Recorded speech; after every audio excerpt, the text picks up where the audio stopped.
It was humiliation for Manchester United at the hands of Liverpool at Old Trafford. Unprecedented. These are record-breaking runs for all the wrong reasons for Manchester United. Yeah. We talked about Cristiano Ronaldo and the issues that bringing him in, with all the caveats that he is Cristiano Ronaldo and everything good that he brings, but the issues that might have caused. And now Manchester United have got Tottenham, they've got Atalanta coming up in midweek in the Champions League, and we know the issues that they had with them in the first half, despite the turnaround in the second half. And then they've got the Manchester derby at Old Trafford. Then it's the international break. This is going to be, if they weren't feeling the heat before now, this is going to be a cauldron for Ole Gunnar Solskjaer. It is, and you know, he's been very fortunate in big games and like really kind of career-defining games for him, going into them. And for some reason, somewhere or other, they've found a way of getting out of it. But you have to say, watching Leicester, Nuno came in expecting Harry Kane to be gone. He's there. You've got a brilliant player, world-class player, but although it's getting better, that seems to be a bit of an issue, because the best result of the season was the opening day win against Man City without him. Yeah, and actually, the opening day season, it was actually like what the guys have alluded to there. It was like one of those old Solskjaer wins in big games, whereas they left because of the opposition. You know what they're going to do, which is City or Liverpool. They'll play the way they'll play. It almost made a tactical decision for a Solskjaer or a Nuno easy, because all they just do is sit back and then counter, which made it all the more surprising that United played that way on Sunday, that they didn't adjust. Now, I know we're going back to United there. Well, I mean, it does feel like a game between two teams that are really just... There's a lot of confusion clouding both at the moment. And even at Spurs, you can sense it off the fans at the moment. There's this kind of apathy growing, because the only style that's really working for Nuno is one where they're that bit more cautious. But that's not what they want to do. Very inspiring. And it's just created... I mean, it's a really interesting game on Saturday. But it could be a terrible game. Exactly. It's a compelling game, but not necessarily entertaining game. Yeah. You know something? I think with Nuno, his major problem is his midfield. You've got Harry Kane, who's not getting chances. You know, we know everything what's happened with Harry Kane at this point. His body language is, you know, he's trying to do his stuff. He's trying to get on with it. But then when you're looking at an Ndombele, a Lo Celso, who are supposed to me to be the creative element of Tottenham, they're just not consistent enough. And then if he's going to play Skip, Højbjerg and maybe Winks, then you can't see a lot of creativity coming from that.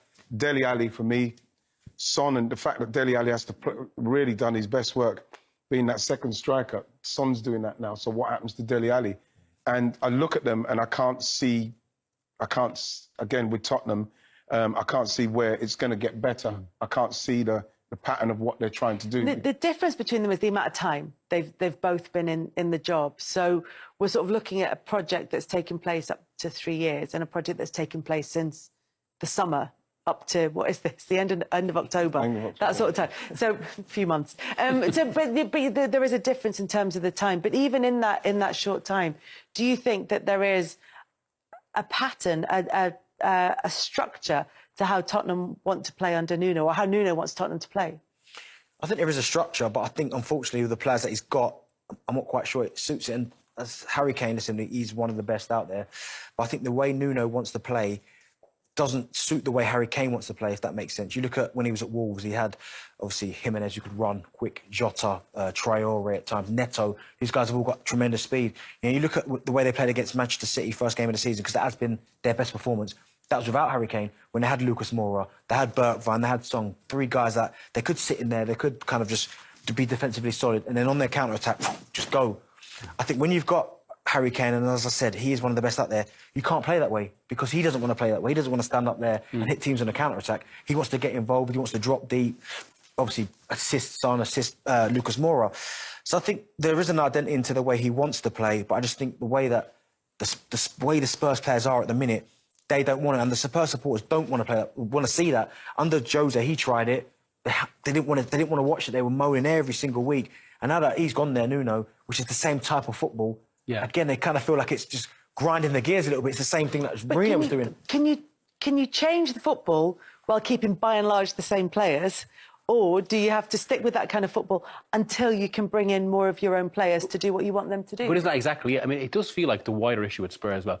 We're still basically in the remnants of the Pochettino team.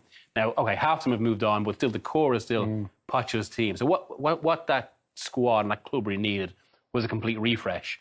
But they haven't done that. Instead, rather than that's refresh... what Poch wanted to do. Yeah, exactly. But instead of seeing that, it feels like they're going staler and staler. And while Nuno might be good in a certain situation, a certain club, the football isn't inspiring, so he's just fed into that whole sense that the club is at the moment kind of just existing rather than actually striving in the way they were under Pochettino. It's almost like with Nuno as well, that it's the kind of manager I'm trying to see how it fits.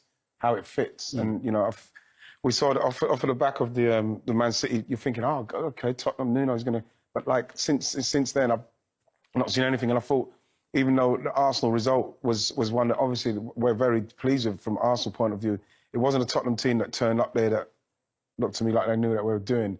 So I'm not going to take anything away from what Arsenal done, because you have to put a team away. And I thought Arsenal done it very ruthlessly. But at the same time, I looked at the top side and I'm seeing, I didn't know what their game plan was. And I think that Nuno is very pragmatic with what he does. You're saying Mourinho, I think he's a level down as well in respects of his game. It's even more, for me, like pragmatic and on the brakes kind of stuff. And for me, Tottenham need a lot more than that. And like I say, what choice? I don't know what choice he was. 5th, 6th, 7th choice even manager. further down, I'd say. You know what I mean? But